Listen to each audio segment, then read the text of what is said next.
Ronnie, nagmamakaawa ako sa'yo mo sasabihin kay Wilfred. Masyado kang takot na maging new address ng City Jail. You're just letting her be on the loose kasi hindi talaga si Lorena ang totoong killer. Good morning, beautiful people!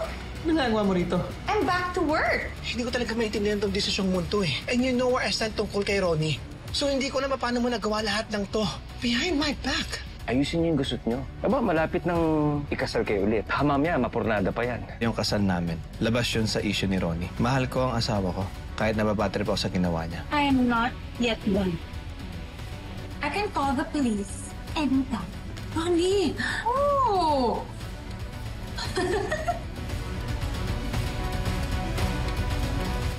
Hindi mawawala, hindi mababago, na ang alam ko lang ay magmahal sa'yo. Nahihirap.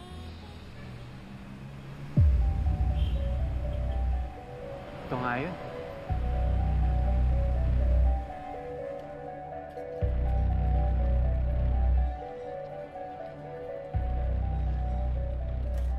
Ano po yun, sir? Magandang araw, sir. Kilala niyo ba sila? Oo, madalas yung mag-amang yan dito. Tuwing kinsenas at katapusan, andito ang mag-amang yan. Malamang bukas babalik yan dito. Talaga ho? Oo, ano mo ba sila, ha? Matagal ko na ho kasing kapitbahay si Mang Dolpo sa probinsya. Saka best friend ko itong si Jarel. Matagal ko na ho silang hinahanap eh. Sigurado po kayo na pupunta sila bukas? Oo, basta sweldo, kumakain sila dito. I-message mo na lang kaya. Magkaibigan ba talaga kayo? Ay, nawala na ho kasi kami ng contact. Ito ko na lang ho nakita yung friendbook ni Mang Dolpo. Tapos nakita ko itong eatery kaya pinuntahan ko. Sige sir, babalik na lang ako bukas kapag nandito na sila. Bahala kayo. Sige. Pero sana huwag niyo mo nang sabihin sa kanila. Bala ko ulit pa silang i-surprise eh. Sige. Salamat ho. I must admit, nagulat ako sa office comeback mo. Hindi mo lang sinabi sa akin. You really are full of surprises, Ronnie. Nagsisimula pa lang ako. Wala pa to sa mga gagawin ko kay Lorena, so just wait and see. Manggugulo ka na naman. No, silly. Momento na yan. At ngayong nakabalik na ako sa kumpanya, I think it's time para mag-isip ako ng bagong strategy. So, goodbye Ronnie, the Wicked Witch. And hello Ronnie, the Sweet Angel. In short, papakabait muna ako.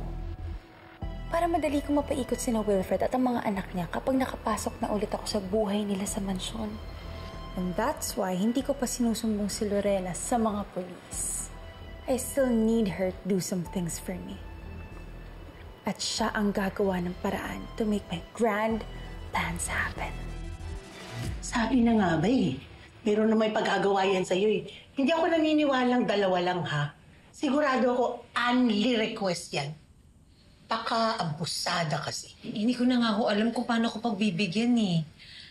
Galit na nga sa akin si Wilfred. Mas lalo po yung magagalit sa akin kapag hinirit ko pa yan. Ay naku, alam ko naman na sinasakyan mo lang yan. Pero mag-ingat ka naman. Sigurado, meron na namang masamang balak ito. Gusto lang yan makatungtong ulit dito sa bahay at makabalik sa kumpanya. Tama po kayo eh. Talagang paglalaruan niya ako. Kasi alam niya may alas siya sa akin eh. Pero totoo ba yung sinabi mo kay Lorena? Na after 2 more wishes, titigil ka na? Depende kung may maisip pa ako.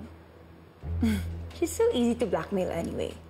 Di kapag ayaw niya na, I'll just speed dial the police para hulihin na yung kriminal na yun.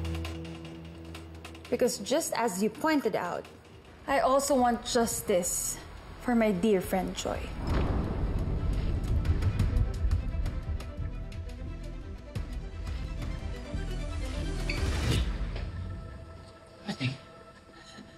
May good news ako. Napunta ako kanina eatery. Sabi ng guard, bukas daw. Bukas sigurado nandun sila Mang Dolpo. Uy, magandang balita yan. Meron naman papatunay na hindi ikaw ang pumatay.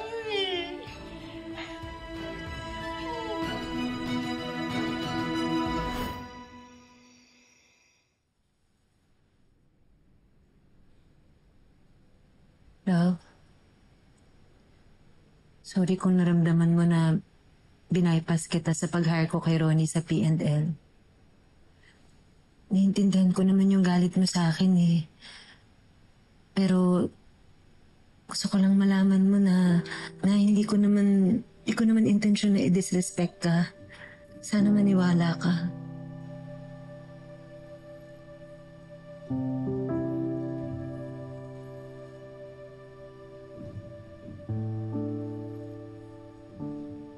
Ayat, babe. Sobrang disappointed at regret ako kanina. At only because nag-aalala ko para sa'yo. Para sa mga anak natin. Sa pamilya natin. Lorena, ayaw ko lang bigyan si Roy ng pagkakataon para saktan niya tayo ulit. Para sirahin niya ulit yung pagkasama natin. At ayoko rin naman nasirain na tayo eh. Okay na. Okay? Just know mahal kita. Yun lang yan. Mahal ka din kita.